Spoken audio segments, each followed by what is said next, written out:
Hello guys, मैं हूँ प्रीति और आप देख रहे हैं अपना YouTube channel IQ students point. And last class में हमने observation, interview and diaries as means of obtaining data from children, बच्चों से डेटा प्राप्त करना साधन के रूप में, अवलोकन, साक्षात्कार और डायरी के बारे में जाना था कि ऑब्जर्वेशन, इंटरव्यू, डायरीज, इन सब का क्या रोल होता है एक्चुअल में बच्चों से डेटा कलेक्ट करने के लिए।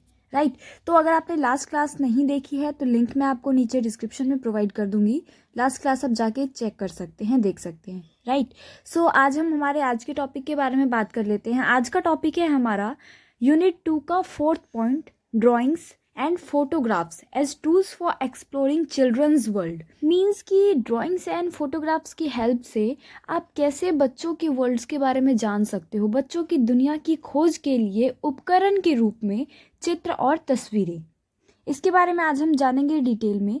तो सबसे पहले बात कर लेते हैं कि जो ड्राइंग्स है, ड्राइंग्स का क्या रोल होता है, जो बेसिक मतलब क्या होता है एक बच्चे के लाइफ में ड्राइंग का। तो देखिए, कभी कभी क्या होता है कि जब बच्चे ड्राइंग बनाते हैं तो उसका हो सकता है ऐसे ही बच्चे ने बना दिया हो, या फिर ये भी हो सकता है कि उस ड्राइंग के पीछे बच्चा कुछ बताना चाह रहा हो, कुछ बोलना चाह रहा हो, है ना। तो जब क्वेश्चन आएगा आपका एग्जाम में तो आप उसका आंसर किस तरह से दोगे। तो मैं आपको लिखवा रही हूँ, आप साथ के साथ लिखते हुए चलिएगा। तो देखिए, जब बच्चे ड्राइंग करना स्टार्ट करते हैं तो जितने भी पेरेंट्स होते हैं, माता पिता होते हैं, उनको एक होप रहती है कि जो बच्चे ड्राइंग बना रहे हैं उसका कुछ मतलब होगा, किसी वजह से बच्चे ड्राइंग बना रहे हैं, ऐसा पेरेंट्स उम्मीद करते हैं। बट कभी कभी क्या होता है, ड्राइंग आर जस्ट ड्राइंग्स, जो चित्र हैं, जो ड्राइंग बच्चे बनाते हैं वो जस्ट एक ड्राइंग होती है फन के लिए, है ना।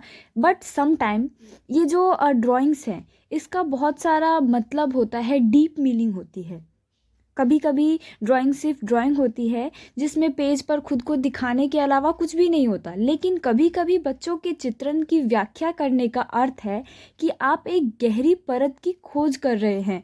वो क्या सोचते हैं, क्या फील करते हैं। कभी कभी क्या होता है, बच्चे जब इन सब बातों को बोल के एक्सप्रेस नहीं कर पाते तो वो अपने ड्राइंग्स के थ्रू करते हैं, है ना। तो ये काफ़ी ज़्यादा इम्पोर्टेंट पार्ट होता है बच्चों को समझने के लिए। ड्राइंग का एक काफ़ी अच्छा और काफ़ी बड़ा रोल होता है। तो ऐसे ही एक वो है, लेखक हैं, उनका नाम है मिस्टर बेंजामिन फ्रैंकलिन। इन्होंने बोला है कि जो मनुष्य होता है, जो ह्यूमन होता है, वो एक जानवर का जैसा होता है। वो एक जानवर है जो उपकरण का उपयोग करते हैं, है ना, किसी भी काम को करने के लिए, उस काम को डीपली समझने के लिए। किसी भी उपकरण, कोई भी जो टेक्निक होती है उसको यूज़ करते हैं, टूल्स का यूज़ करते हैं। तो इसी में जो ड्राइंग्स है ये अपने आप में काफ़ी महत्वपूर्ण रोल निभाता है। जैसे कि आप लोगों ने सुना होगा कि जो हमारे पूर्वज, जो आदि मानव जो थे, वो पुराने टाइम पे वो लोग क्या करते थे, वो क्या करते हैं, क्या फील करते हैं, इन सब चीज़ों को वो टूल्स की हेल्प से, जो पत्थर होते थे, बड़े बड़े चट्टान होते थे, उस पर ड्रॉ करते थे। हंटिंग एंड गैदरिंग, जैसे कि हिस्ट्री में आप लोगों ने पढ़ा होगा, सेकेंड सेमेस्टर में भी है, थर्ड सेमेस्टर में भी है ना। उन सब में तो हंटिंग एंड गैदरिंग जो वो करते थे, इन सब को वो बड़े बड़े पत्थरों पे चित्र के थ्रू प्रकट करते थे इन सारी चीज़ों को, है ना। तो यहाँ पे भी यही बताया जा रहा है, जो ड्राइंग जो है वो अपनी फीलिंग्स को व्यक्त करने का एक माध्यम है। ड्राइंग तकनीक बच्चों और बच्चों की सामाजिक जानकारी इकट्ठा करने के लिए अपेक्षाकृत आसान तरीका प्रदान करता है, इजी मेथड ये प्रोवाइड करता है आपको। मूल्यांकन उद्देश्यों के लिए ड्राइंग का उपयोग एक शक्तिशाली उपकरण है, क्योंकि मोस्ट ऑफ द चिल्ड्रंस जो होते हैं वो ड्राइंग्स को इंजॉय करते हैं विदाउट एनी टेंशन, है ना।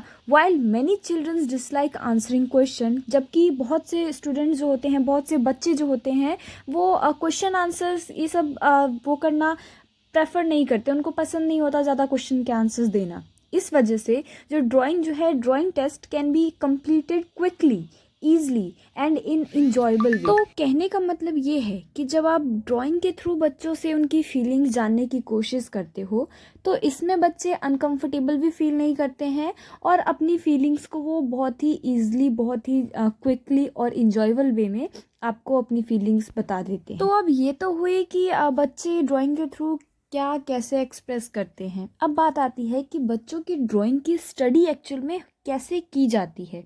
The study of children's drawing, बच्चों के चित्र का अध्ययन। तो ये ध्यान से समझिएगा और साथ के साथ नोट डाउन करते हुए चलेगा। मैं अगेन आप लोगों को बता रही हूँ, बच्चों के चित्र शिक्षकों और शिक्षकों के हिस्से पर ज़्यादा ध्यान देते हैं।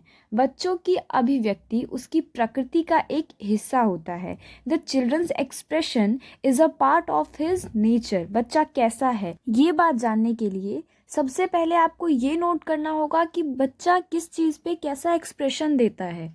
आपने उसे कुछ बात बताई, उस पे वो आपको कैसा एक्सप्रेशन दे रहा है, इससे पता चलेगा कि बच्चा कैसा है, उसका नेचर कैसा है, खुश मिजाज है या फिर गुस्सेल है। ये सब चीज़ें उसके एक्सप्रेशन से ही आप जान पाओगे, है ना।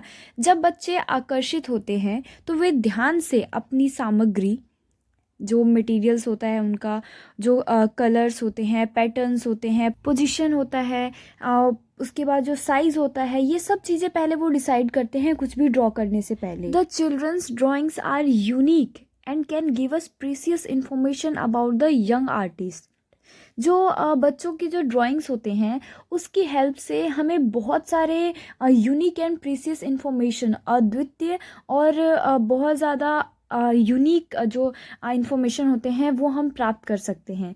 जो 19वीं सेंचुरी है, जब 19वीं सेंचुरी ख़त्म हुई, उसकी 19वीं सदी के अंत से बच्चों के चित्र का अध्ययन, तब से जो जो बच्चे ड्राइंग्स बनाते थे उसका जो अध्ययन है, उसका जो यूज़ है, मुख्य रूप से सौंदर्य, शैक्षिक और क्लिनिकल रीज़न के लिए किए जाने लगा। क्लियर है आप लोगों को। तो बेसिकली जो चिल्ड्रंस के इमोशनल एक्सप्रेशन होते हैं उनके एक्सपेक्ट्स को 3 पार्ट में डिवाइड किया गया है। बच्चों के ड्राइंग के भावनात्मक अभिव्यंजक पहलुओं के मुख्य रूप से 3 अलग अलग प्रकार के शोध हैं। First, drawing were analysed as manifestation of personality traits. सबसे पहले ड्राइंग का जो विश्लेषण है व्यक्तित्व लक्षणों की अभिव्यक्ति के रूप में किया गया है। जो मैनिफेस्टेशन होता है, पर्सनैलिटी ट्रेट्स होते हैं, व्यक्तित्व लक्षण, उसकी स्टडी के लिए सबसे पहले इसका यूज़ किया गया है, जो कि मुख्य रूप से फ्राइड द्वारा व्याख्या की गई थी। ये एक लेखक हैं फ्राइड, उनके द्वारा इसकी व्याख्या की गई थी। मनोविश्लेषणात्मक सिद्धांत और उसके डेरिवेटिव के सैद्धांतिक ढांचे के भीतर। क्लियर है आपको। तो एक फ्राइड जो हैं, ये एक लेखक हैं, इनके द्वारा जो साइकोलॉजिकल थ्योरी जो होती है वो दी गई थी थ्योरेटिकल फ्रेमवर्क में। क्लियर है आप लोगों को। उसके बाद दूसरी थ्योरी जब दी गई तो उसमें जो बच्चे जो ड्राइंग बनाते हैं उसमें जो भावनात्मक संकेत होते हैं उसका वर्गीकरण किया गया, है ना, और उसको डेवलप करने के लिए वैज्ञानिक रूप से मान्यता प्राप्त करने का प्रयास किया गया। जो वैज्ञानिकली जो होता है उस चीज़ों को वैलिडिटी दिलाने की कोशिश की गई। क्लियर है आपको। ये काम किसने किया था, किसने इस पे फोर्स डाला था, तो वो थे कॉप्टिज। क्लियर है आपको। ये नाम याद रखिएगा, कभी कभी क्या होता है कि जो नाम है वो भी पूछ लिए जाते हैं। तो सेकेंड थ्योरी भी आपको क्लियर हो गई। उसके बाद जो थर्ड पॉइंट है आपका, जो थर्ड टाइप है बेसिकली, उसमें क्या बताया जा रहा है, तीसरे प्रकार का संबंध उन तरीकों से है जिसमें सामान्य बच्चे व्यक्तित्व मूल्यांकन या फिर नैदानिक निदान के बजाय व्यक्तिगत रूप से महत्वपूर्ण या भावनात्मक रूप से महत्वपूर्ण विषयों का चित्रण करते हैं। तो थर्ड टाइप में क्या कहना चाह रहा है ये कि थर्ड थ्योरी के अकॉर्डिंग जो नॉर्मल चिल्ड्रंस होते थे वो क्लिनिकल और पर्सनैलिटी असेसमेंट को छोड़ के उनका जो मेन फोकस होता था वो पर्सनली इम्पॉर्टेंट और इमोशनली सिग्निफिकेंट टॉपिक्स पे होता था। मीन्स व्यक्तिगत रूप से महत्वपूर्ण या फिर भावनात्मक रूप से महत्वपूर्ण विषयों का चित्रण करते थे वो लोग। आज और भविष्य में दुनिया में प्रमुख समस्याओं के बारे में उनके दृष्टिकोण का पता लगाने के लिए बच्चों के चित्र का विश्लेषण किया जाता है।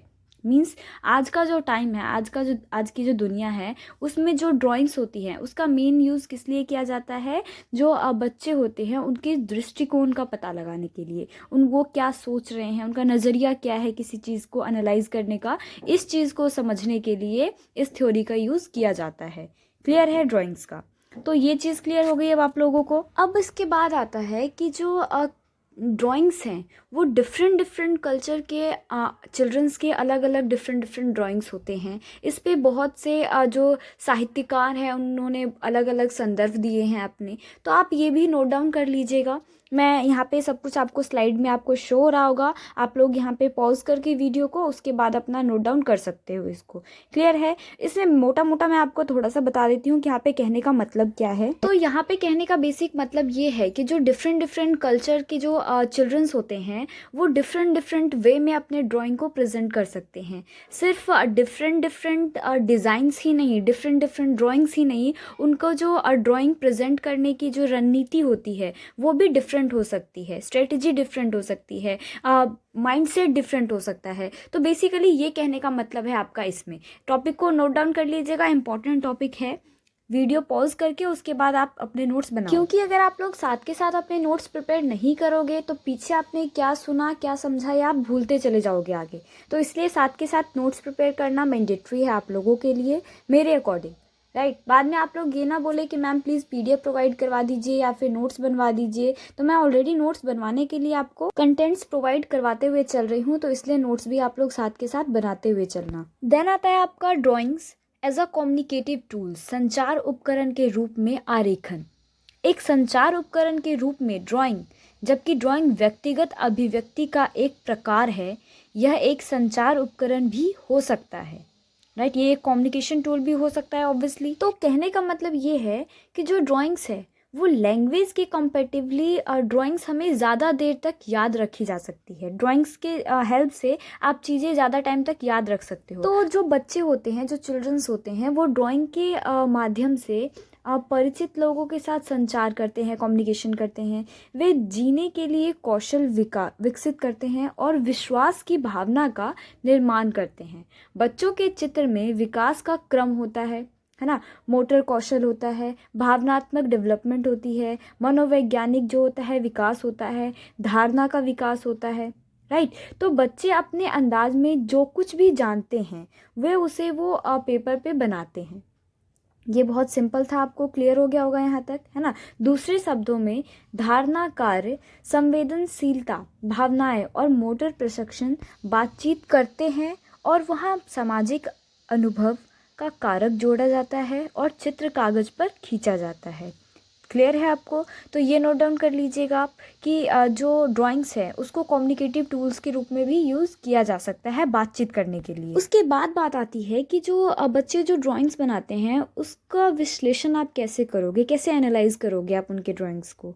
तो यहाँ पे लिखा हुआ है, in order to read into pictures, firstly it is important to constantly pay attention to the first impression of a drawing. चित्रों को पढ़ने के लिए सबसे पहले ड्राइंग की पहली छाप पर लगातार ध्यान देना महत्वपूर्ण है। जो भी पर्सन ड्राइंग को चेक कर रहा है उसको सबसे पहले ये ध्यान देना चाहिए कि जो ड्राइंग है उसे चेक करते टाइम वो पर्सन क्या फील कर रहा है ना। जब आप प्रॉपरली अच्छे से उसके इम्प्रेशन को ध्यान से चेक करोगे, आप जब चेक कर रहे हो, मान लो किसी बच्चे का ड्राइंग चेक कर रहे हो, उसने अपनी मदर के लिए कुछ बनाया है, तो आपके मन में फीलिंग आएगी ना कि अरे हो सकता है ये बच्चा अपनी मदर से बहुत ज़्यादा प्यार करता है, बहुत ज़्यादा अटैच है, इस ड्राइंग के थ्रू ऐसा पता चल रहा है। तो ये ध्यान देना सबसे ज़्यादा इंपॉर्टेंट है ड्राइंग को चेक करते टाइम। तो ऐसे ही आप आगे पूरा नोट डाउन कर लीजिएगा। मैंने हिंदी इंग्लिश दोनों लैंग्वेजेस में इसीलिए अच्छे से क्लियरली सब कुछ समझाया है ताकि आप लोगों को अल्टीमेटली प्रॉब्लम ना हो। आप बाद में ये ना बोलो कि मैम हिंदी में बता दो या फिर मैम इंग्लिश में बता दो। मैं दोनों लैंग्वेजेस में साथ के साथ पढ़ा रही हूँ, समझा भी रही हूँ, तो आप लोग साथ के साथ नोट डाउन करते हुए चलना। मैं बार बार आप लोगों को ये बात बोल रही हूँ। क्लियर है आपको? तो ये जो भी हमने ड्राइंग्स के ये जो भी पार्ट्स पढ़े हैं इनका फाइनल कंक्लूजन क्या निकलता है। कंक्लूजन सबसे ज़्यादा इंपॉर्टेंट होता है कहीं पे भी, है ना। तो देखो यहाँ पे मैंने कंक्लूजन कंप्लीट लिख दिया है, एक बार समझा भी देती हूँ। बच्चों के चित्रों का विश्लेषण करते समय संज्ञानात्मक विकास और ड्राइंग कौशल महत्वपूर्ण कारक होते हैं। बच्चों को पर्यावरण संबंधी समस्या के बारे में जानकारी इसके मानसिक प्रतिनिधित्व के लिए महत्वपूर्ण होगी। जो चिल्ड्रंस का जो ड्राइंग होता है वो इन्वायरमेंटल डेवलपमेंट के लिए काफ़ी ज़्यादा इम्पोर्टेंस रखता है। क्लियर है? ड्राइंग बनाने में बच्चों द्वारा उपयोग की जाने वाली स्ट्रेटजी, रणनीति, ना केवल रुचि की है, क्योंकि वे हमें बच्चों की कला का अधिक संतोषजनक विश्लेषण करने की अनुमति देते हैं, बल्कि इसलिए भी कि वे सामान्य रूप से योजना बनाने और कौशल के विकास को समझने की प्रगति की संभावना को खोलते हैं। कहने का मतलब ये कि जब बच्चे ड्राइंग बना रहे हैं, आप उनका इंटेंशन देखोगे, इन सब चीज़ों को अच्छे से एनालाइज करोगे, क्या स्ट्रेटजी यूज़ कर रहे हैं, कैसे वो अपना जो ड्राइंग है वो बना रहे हैं, क्या क्या यूज़ कर रहे हैं, उसमें कौशल कौन सा क्या यूज़ कर रहे हैं, कितना यूज़ कर रहे हैं, योजना कितना बना रहे हैं। जब इन सब चीज़ों को आप ध्यान से एनालाइज करोगे ना, तो आपको एंड में काफ़ी अच्छा रिजल्ट मिलेगा इन्वायरमेंटल डेवलपमेंट से रिलेटेड भी। क्लियर है आप लोगों को? तो ये थी हमारी आज की क्लास। नेक्स्ट क्लास जब होगी हमारी, उसमें हम फोटोग्राफ्स के बारे में जानेंगे। Photographs as tools for exploring children's world, है ना, दुनिया की खोज के लिए उपकरण के रूप में तस्वीरें, राइट। और उसके बाद हम हमारा नेक्स्ट टॉपिक भी कवर करेंगे, presenting data, drawings and writing research report, data प्रस्तुत करना, निष्कर्ष निकालना और शोध रिपोर्ट लिखना, राइट। तो ये होगी हमारी नेक्स्ट क्लास। आज की क्लास में बस इतना ही। आई होप आपको आज की क्लास समझ में आई होगी, कुछ इंपॉर्टेंट जानने को मिला होगा। स्टिल कोई डाउट हो, कोई क्वेरी हो, कुछ भी पूछना हो, तो आप नीचे कमेंट बॉक्स में या फिर टेलीग्राम पे मेरे से पूछ सकते हैं। So thanks for the watching this and best of luck all guys.